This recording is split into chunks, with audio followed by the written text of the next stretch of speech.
Okay, this is LS500, and today we're going to talk about evaluating information sources.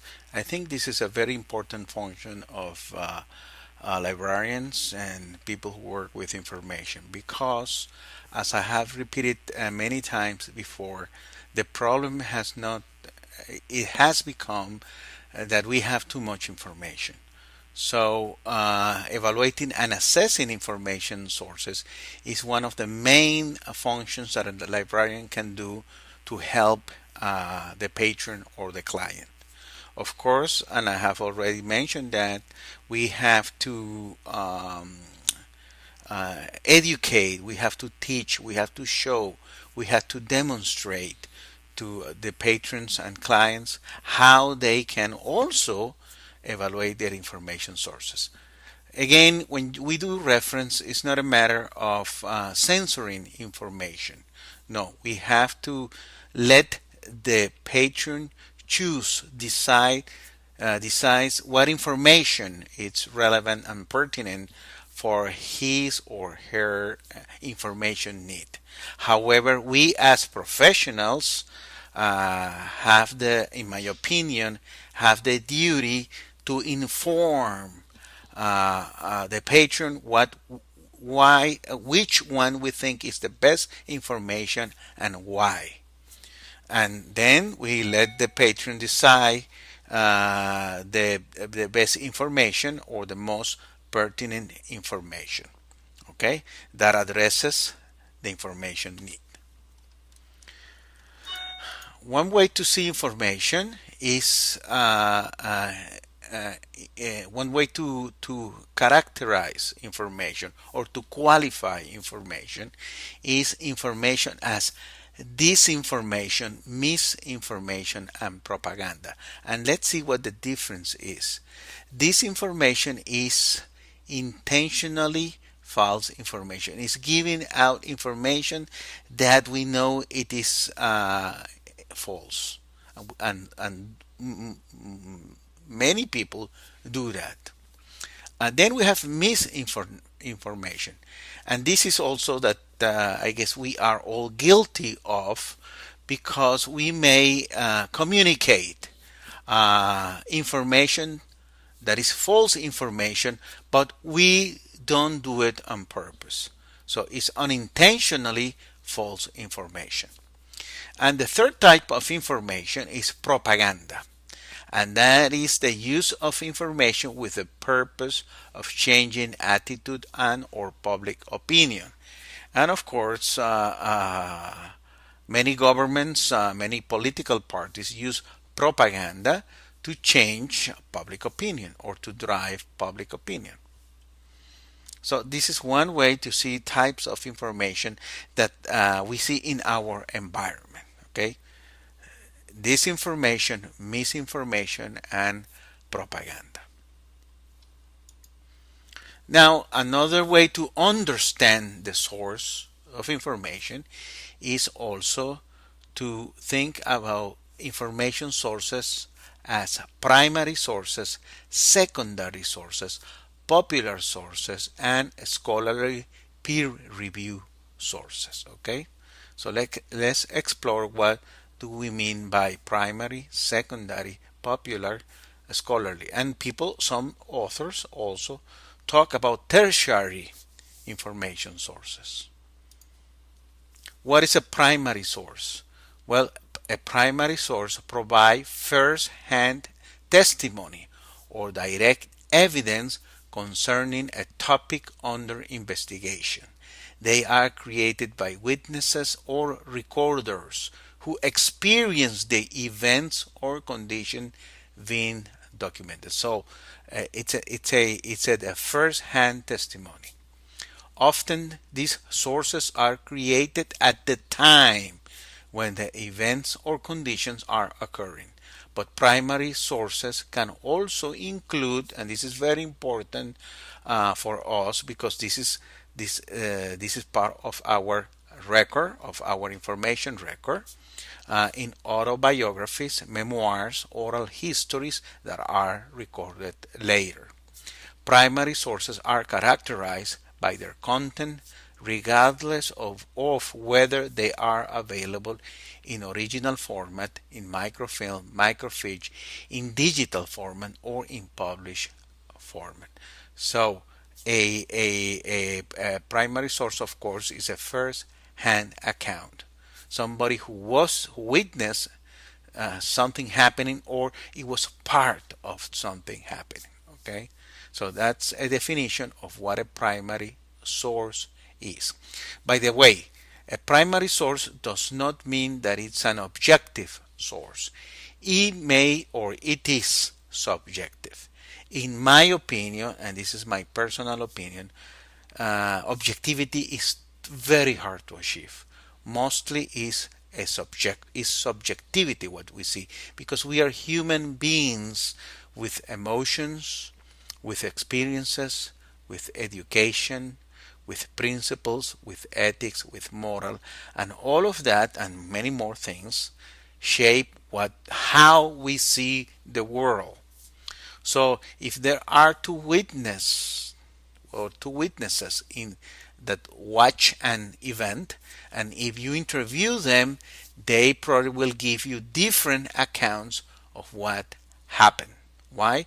Because it's a subjective opinion. So again, what I was trying to say is that a primary source does not mean objectivity. Okay, in most cases means subjectivity. However, for any event, news or historical event, primary sources are of the most importance. There's no other way. And if you do research, for example, in history, you want to research primary sources. Okay? Or if you do research in communications, etc., etc. Now, what are secondary sources? Secondary sources are less easily defined than primary sources. So here we have the first difference. Generally, they are accounts written after the fact with the benefit of hindsight. They are interpretations and evaluations of primary sources. Secondary sources are not evidence, but rather commentary on and discussion of evidence. However, what some define as secondary sources, others define as tertiary sources. Context is everything. And what they mean is, depending on the domain in the discipline, it may be considered a secondary source or a tertiary source. Okay? And that's what I put here, this note. The definition of secondary source or tertiary may vary depending upon the discipline, the context, and or the domain. Okay, some examples of secondary sources are bibliographies, bibliographical work, commentary, criticism, dictionaries, and bibliographies too. Normally, in some domains or disciplines, bibliographies and dictionaries are considered tertiary sources. History, journal articles, and that may be considered a primary source if in that journal article we have gathered original data. And if we have gathered original data in some disciplines, it might be considered a primary source. Magazines, newspapers, monographs, textbooks. Textbooks are also considered sometimes tertiary sources. Okay, and websites that are also considered primary, but they may have a lot of secondary and even tertiary source. If we think about the reference collection, I think we can characterize or qualify the reference collection as a tertiary source. Again, this is my opinion. And tertiary sources consist of information which is a distillation and collection of primary and secondary sources. And that's what I was just mentioning. And when we talk about almanacs, bibliographies, chronologies, dictionaries, encyclopedias, directories, fact books, guidebooks, indexes, abstracts, bibliography, etc., etc., etc., manual and textbooks, we're talking about the reference collection. And they are considered by many, including myself, as a tertiary information source. Okay? Now let's give some context to this so we can see how it depends on the discipline or the domain, what we consider primary, secondary, or tertiary. For example, in the discipline of art and architecture, a primary source is a painting by Manet. Manet is a very well-known impressionist painter, or was a very well-known impressionist painter. A secondary source is considered an article critiquing the, the, the painting done by Manet. And a tertiary source would be a database where we have the bibliographic information of that article. That's just an example. In chemistry and life science, Einstein diary or autobiography would be considered a primary source. A monograph or a biography on Einstein's would be considered a secondary source. And a dictionary or an encyclopedia on physics is considered a tertiary source. Another example, in engineering or physical science, a patent would be a primary source. A secondary source would be a database, and a tertiary source would be a manual on using one invention. In humanities, we have letters written by Dr. Martin Luther King. That would be a primary source. A secondary source would be a website that comments or critiques Dr. King's writings. And a tertiary source would be an encyclopedia on civil rights movement. In the social science, a notes taken by a clinical psychologist is considered a primary source.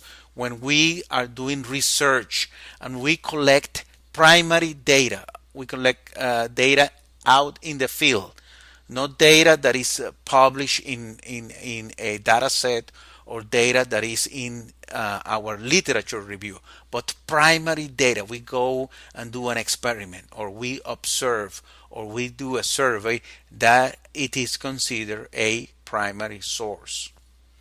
A magazine or a journal article is considered a secondary source. But if it has data that was gathered by the scientists, it may be considered also a primary source. Okay? Original data. Remember, we have to make a distinction when we talk about research. We may think that research is when we do bibliographic research, and that is what one type of research. But what I'm trying to talk about is original research. When you do an experiment, when you do a survey, when you do an interview, you are collecting original data. That's a primary source. A textbook is considered in the social science a tertiary source. And then performing arts. A movie, it's a primary source. A secondary source is a biography, for example, of the director. And a tertiary source is a guide to the movie. Okay? So again, and this is I think it's very important for us, in the reference collection, I think we mostly use tertiary sources. We don't use primary sources. Okay? We use secondary and mostly tertiary sources when we are manipulating the reference collection. It may be an electronic reference collection, or it may be a printed reference collection, and we're going to see some examples. I'm not going to get into every reference source because we know them. There are encyclopedias, dictionaries, fact books, directories, guidebooks, index, manuals, etc.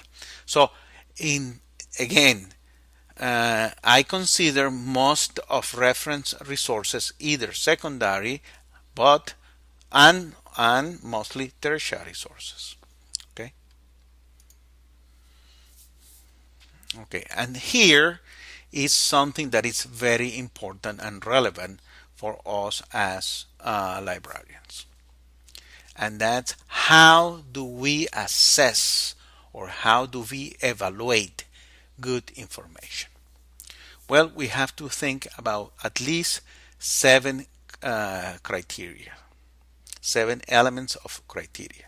And by the way, this criteria also works for electronic and printed materials. One is the scope, okay, the extent or the range of that information. Then there is the audience, okay. Then there is currency, and that means if it's up to date or not. Then specificity, okay. Then what is the focus? Then the level of scholarship, and of course level of scholarship and audience are directly related. And also is the format, how is the information presented. Here we have two tables, and I have added other elements of criteria. We already talked about format, if it's electronic or printed. We talk about scope, that's the purpose, the coverage, and the currency. We talk about the relation to other works. Is it unique? It's a new edition. It's a new version. It's an old version. And this, to me, is the most important. Okay? And that's authority. And that it is important in printed and electronic information sources. Who is the author? Who is the publisher? Who sponsors the publication? Okay. When we do our work as reference librarian, we must look into authority. It may be electronic, it may be printed, but there is an author. And an author does not mean that it has to be a person. It may be a corporation. It may be a university. It may be a agency. Okay? So please do not limit yourself in thinking that authorship means one person or two person or three people. No. It means that, but it also may mean an agency, a corporation, a university, a lab, etc. Then, and this is the most, in my opinion, again, we have to guide ourselves by authority because it is the most objective measure.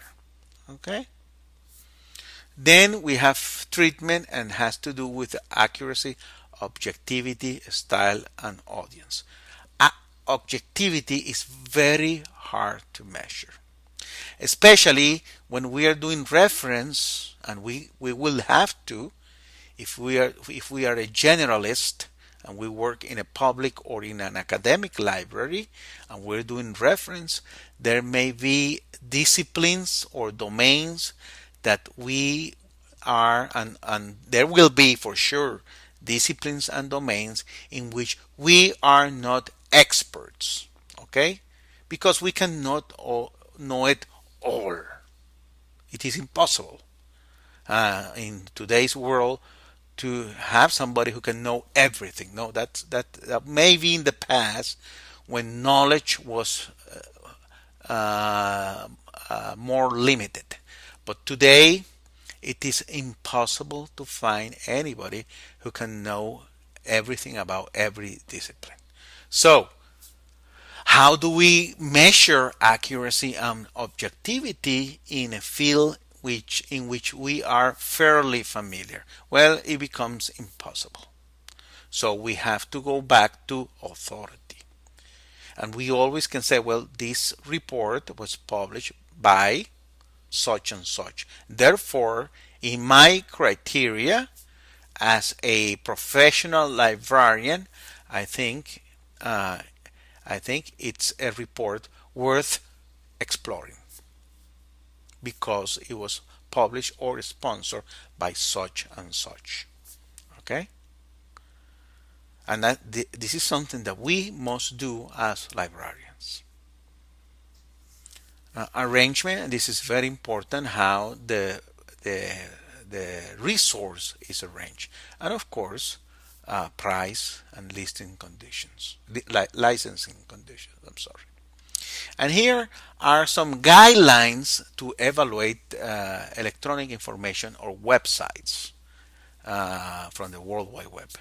Affiliation, again, affiliation is very important because it depends what institution is supporting the website. Audience, and this we have to be very careful when we are librarians because we have to match the information source with the audience. Okay? And does by the way, this is not limited only to websites. This is for every type of information source or resource. We have to match the audience with the resource. Authority, again, is very important. I just mentioned why. Content, if how that website is organized. Currency is very important in some disciplines. Okay, when we are doing science, natural science or social science, we want current information. Okay, when we're doing other type of research, we may like to have probably older information. But in general reference question, when somebody comes at you and asks you about a map, just probably that person is looking for a current map. With the roads, it's looking for something for a current map with current roads, unless that person is doing historical research. Okay? If that person comes to you and asks you for a travel guide, that person is planning to travel and probably wants a current travel guide, unless it's doing historical research. Okay, then there is design and objectivity. Again, objectivity is hard to measure. So in my case, as a reference librarian, as I was a reference librarian, I always go for authority and audience and affiliation. And again, this is not only for websites or web content, but it is also true for printed sources.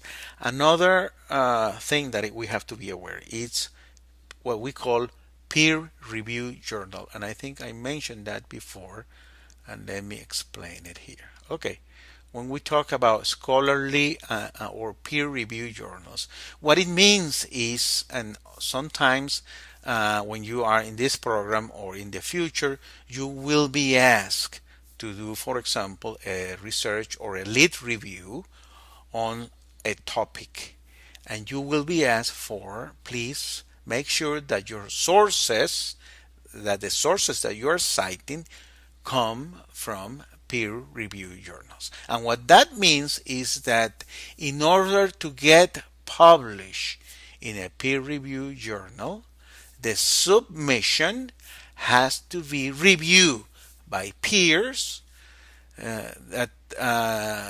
before your manuscript or your paper can be published. And in most of cases, when I submit a paper or a manuscript to be published, it will be read by 2 or 3 other people in my field, and they will make observations. And in order for me to get my paper published, I will have to do the changes, or at least I will have to explain why I did what I did before I can get published. Of course, this is not a foolproof system, but there is not a better system yet. Okay? So when we publish in the social and in the science, in the social and natural science, we try to publish in scholarly peer-reviewed journals. And the advantage is that that publication has gone through a process of review. And secondly, what we use mostly in the social science and in the natural science are journal articles. We don't use books mostly to cite. Books are used to study at the university, but they are not mostly cite on research papers. Why? Because you want the most current information. And secondly, you want information that has been peer reviewed. And books are not peer reviewed. Peer review articles are those who are published in peer review journals. I hope that it's clear. So that's a good source of information. Why? Because again, it's current, and secondly, the information that is published in peer reviewed journals has been peer reviewed. Okay. Okay, let's talk, and this is a quick review of the reference source. I'm not going to go into detail because we today we use mostly electronic sources of reference. However, it is important that you familiarize yourself especially if you're a young person, with printed resources of reference. Okay, a definition of a reference source, and this is very important.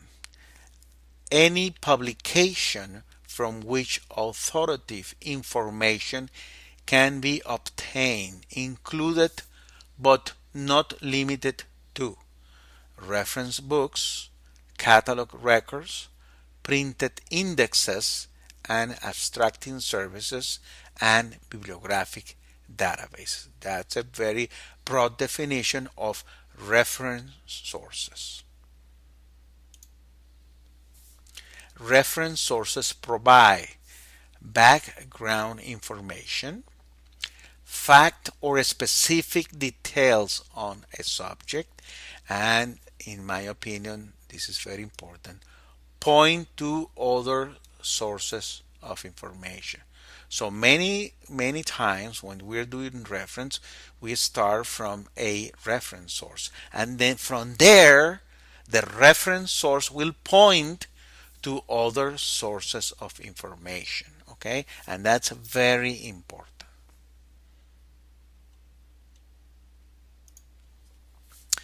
Definition of reference source: designed to be consulted rather than for reading. And what that means is that, for example, if you have a dictionary, you use the dictionary to consult. You're not going to read the dictionary sequentially from the first page to the last page. You may do that, but in generally, what you're going to do is you're going to consult that dictionary, and it's not for reading sequentially.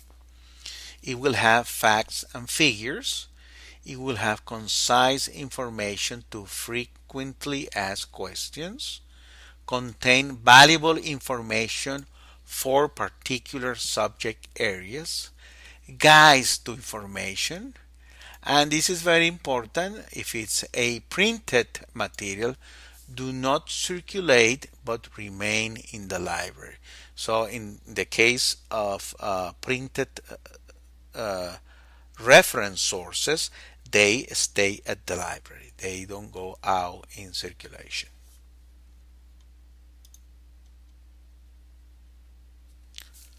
Using reference sources. Okay? Highlight specific aspects of a topic. And we have two examples here: an encyclopedia or a dictionary. And there are biographical dictionaries, for example. Provide reference to information already gathered, and that's a subject bibliography. Okay?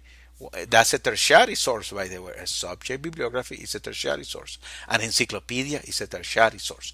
A dictionary is a tertiary source. And we have also statistics and facts, and we have almanacs and or yearbooks. Okay, we have types of reference sources. We have direct. It is not necessary to consult another source. These are terminal sources.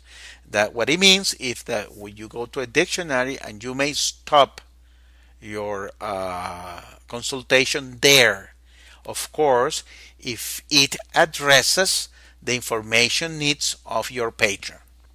And those terminal sources are, all of them are tertiary, by the way, but terminal sources are dictionaries, encyclopedias, and manuals. But in the second case, we call it indirect because they guide you to other sources, okay? And those indirect reference sources are abstracts, bibliographies, concordances, and indexes. And these are some examples. Where do we find reference sources? Well, usually in a library there's going to be a reference collection. And we can go there and see the reference resources that we have in our reference collection.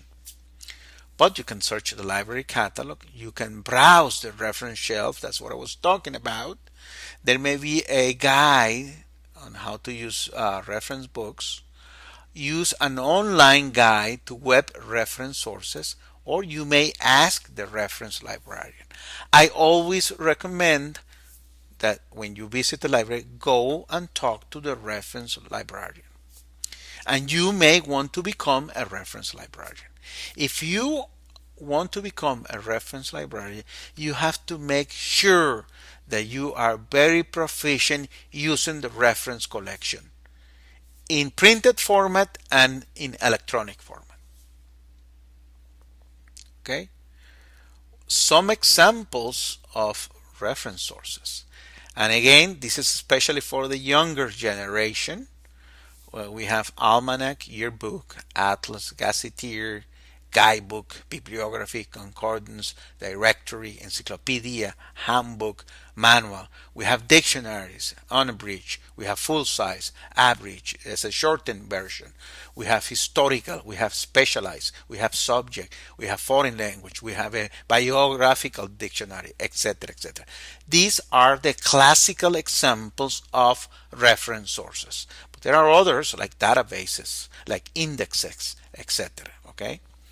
And of course, I'm going to show some pictures of these examples of printed reference sources. But we find the same information nowadays in electronic format. Okay, here we have an almanac, we have a yearbook, we have a coder's handbook. So here we have three examples with three figures of reference sources. Of course, these are printed, but the information that is there may be, or it will be found also in electronic format. And here are the definitions. I'm not going to read this. You please make sure you read them and understand the difference between an almanac and a yearbook and a handbook. Here we have biographical sources. And these are, by the way, these are tertiary all the way because these, for example, this is an index. This is a woman in world history. This is a biography encyclopedia. And this is a web page on biographies. And here is a definition of biographical sources. We have the atlas, and these are atlases and maps are the main source of geographical information in libraries. Many encyclopedias and dictionaries have maps, but these are more specialized. We have a gazetteer, and when you use it, and here's the definition: when it's used in a geographical sense, it's a geographical index or dictionary. Okay. This is very important if you want to travel. is a guidebook or a travel book. And again, if you have that in your reference collection, you have to make sure that it's current. Okay, because you don't want to send anybody on a trip with all information. Okay, and probably gets there, and if he uses the guide that you provide, it has information. That person won't be able to know exactly how much it's the fare to get it into a museum or to ride a train or etc. etc. So it has to be current. Encyclopedias have to be current. Because imagine historical encyclopedias or in political science when what is happening in Syria or what happened in Libya. Okay, and if your encyclopedia is 5 or 6 years old, well, those and it's a printed version, those historical events will not appear there. What about the Pope and the Pope who who who quit his job? Well, that won't appear in a encyclopedia that is more than 2 or 3 years old. You know, the Pope resigned. Well, I think that's only has happened one or twice in the history of the Catholic Church. So you will not find that in the encyclopedia if it's not current. So the reference collection have to be current. A bibliography, and this is very important because it's a systematic list of written works by an author or by a subject. Okay? Bibliographies are very, very important. Concordance. It's an alphabetic arranged index of principal words or selected words in a text. The Bible, it's very there are many concordances that with words that are part of the Bible, for example, and also of major writers such as Chaucer, Shakespeare, and others. Directory, it's very important. And there are directories of library science associations, library science school, etc. But there are many other directories. Okay, so if you want to, you want to keep in your reference collection a good collection of directories. Of course, again, these are, and I'm showing you pictures for the younger generation. These are printed versions, but of course you can find these in electronic version. The encyclopedia, and here we have a picture of the Britannic Encyclopedia that is not anymore, because unfortunately the traditionally printed Encyclopedia Britannica is not being published anymore. So now they have gone all the way electronic. So here you have a picture of an old encyclopedia. There are also a specialized encyclopedia like this one on social science research methods. Here, you have some information on encyclopedias. Of course, they are all now online. And you will have to pay, or the library will have to pay access if you want to have access to the full version of the encyclopedia. You have to pay a license. But the great thing about being online is that you will have the most current information. Okay, manuals, for example, they're especially well known are car manuals, but there are many types of manuals.